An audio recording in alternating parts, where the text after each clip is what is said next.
Erromantizismo hitza erabiltzen dugunean, 19. mendeko historiaz, arteaz eta pentsamenduaz ari gara. Testuinguru historikotik begiratuta, 19. mendea industria iraultzaren garaia da. Energia iturri berriak erabiltzen hasten dira, eta horiek industriaren sorrera eta garapena sustatuko dute. Horrela, garraio eta komunikazio era berriak abian jartzen dira.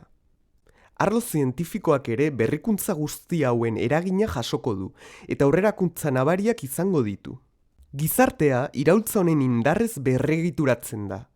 Alde batetik aristokrata eta burges aberatsen gutxiengo bat izango dugu, nortzuk industrien jabeak izango diren.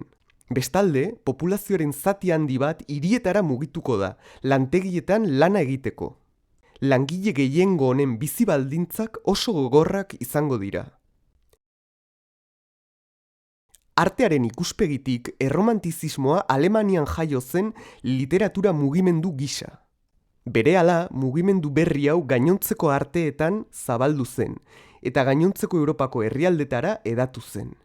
Erromantizismoaren ezaugarri funtseskoena sentimenduen aldarrikapena da. Bere ardura norberaren sentimendu eta bizipenen adierazpen librea izango da, individuala eta subjetiboa. Hau, 18. mendeko arte klasizistaren printzipioen aurkakoa da, non edertasuna ordenaren, orekaren eta perfekzioaren bitartez bilatzen zen. Artista erromantikoak pertsonaren alde sakonena bilatu eta aurkeztu nahi du. Emozioak, pasioa, jaiotza eta heriotza, maitasuna, imaginazioa eta askatasunaren bilaketa bezalako gaiak izango ditu ardatz. Kontzeptu hauek lantzeko, naturan, gauean, erdiaroan, toki eta garai historiko urrunetan eta oro har, magikoa eta ezoikoa den guztian oinarrituko da.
Erromantizismoko mito musikala Beethoven konpositore alemana izan zen, nor bi garai artistiko musikalen zubi izan zen, hau da, azken konpositore klasikoa eta lehenengo konpositore erromantikoa.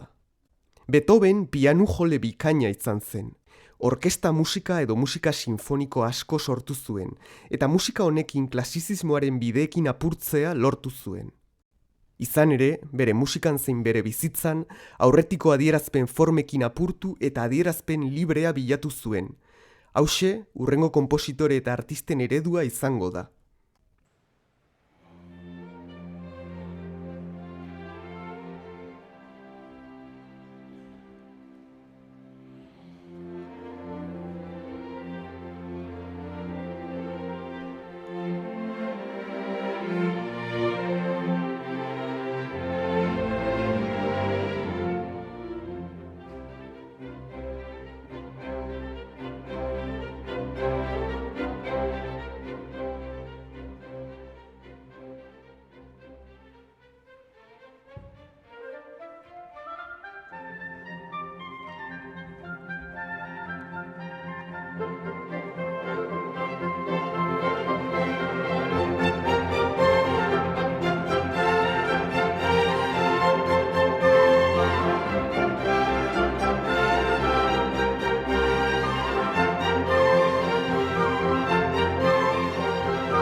Erromantizismoko musikaren ezaugarriak. Erromantizismoa melodiaren garaia da. Melodiak libreagoak bihurtuko dira, lirikoagoak eta abesteko aproposagoak. Klasizismoko oreka matematikoarekin apurtuko dute. Erritmoak ere konplexuagoak eta aberatsagoak bihurtuko dira. Honen lekuko polirritmien agerpena izango da, hau da, batera agertzen diren ritmo eta konpas ezberdinen erabilera. Oro har, musikak ez du polita izan behar, sentimenduz eta pasioaz beterikoa baizik. Iluna, beste batzuetan argitsua, hemen haserrea, han patxadatsua, eta abar eta abar. Instrumentuen garapen teknikoak aurrera egingo du. Haizegurrezko instrumentui giltzak gehituko zaizkie, eta haize metalizkoi pistoiak eta balbulak. Baina erromantizismoan instrumentuen erregea pianoa izango da. Honek ere garapen tekniko handiak pairatu zituen. Nota kopurua handitu egin zen eta honek soinuari sakontasuna eta aberastasuna eman zion. Soinuaren potentzia eta distira handitu zuen ere, lodiera handiagoko soka metalikoen eta egitura metalikodun erresonantzia kutxa berriaren bitartez. Pedalak ere gehitu zitzaizkion pianoari, horrela soinua luzatu ahal izateko eta erresonantzia efektu ezberdinekin jokatu ahal izateko. Adierazpen askatasun handiagoa bilatzen zuten garapen tekniko hauek orkestan eragina izan zuten. Erromantizismoko orkestari orkesta sinfonikoa deitzen zaio. Bertan, musikarien kopurua eta aurretiko instrumentuen kopurua handitzeaz gain, instrumentu berriak gehitu ziren. Flautina, korno ingelesa, kontrafagota, klarinete baxua eta saxofoia, haize gurrari dagokionez, eta tromboia eta tuba haize metalari dagokionez. Perkusioak ere asko loratu ziren eta orkestan normalak bilakatu ziren. Arpa, orkestan geroz eta garrantzia handiagoa hartu zuen beste instrumentu bat da, batez ere mendearen erditik aurrera.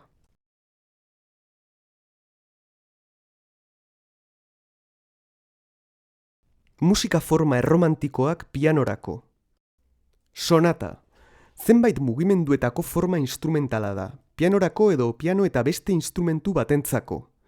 Barrokoan sorturiko forma da hau, ondoren klasizismotik jasotakoa. Erromantizismoak bere hizkuntza eta adierazpenera moldatu zuen. Bestalde, pianorako forma laburrak ditugu. Pianorako forma laburrak luzeran laburrak diren pianopiezak ditugu, noski. Motzak izanagatik ez dute sekulako kalitatea faltan izango. Konpositore askorentzat, bere adierazpen librearen sakontasun eta fantasiari irtenbidea emateko bide onena izango dira.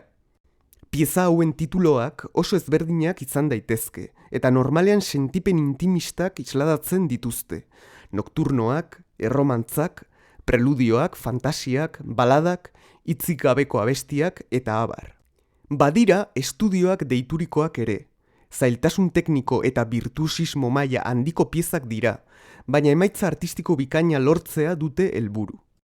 Dantza herrikoietan oinarritutako piezak ere baditugu, baltxeak, polonesak, mazurkak, jatorriera bat improvisatutakoak ere, inpromptuak esaterako. Pianorako konpositore gorenen artean, Beethoven, Chopin, Schubert, Schumann eta Liszt aipatu ditzakegu.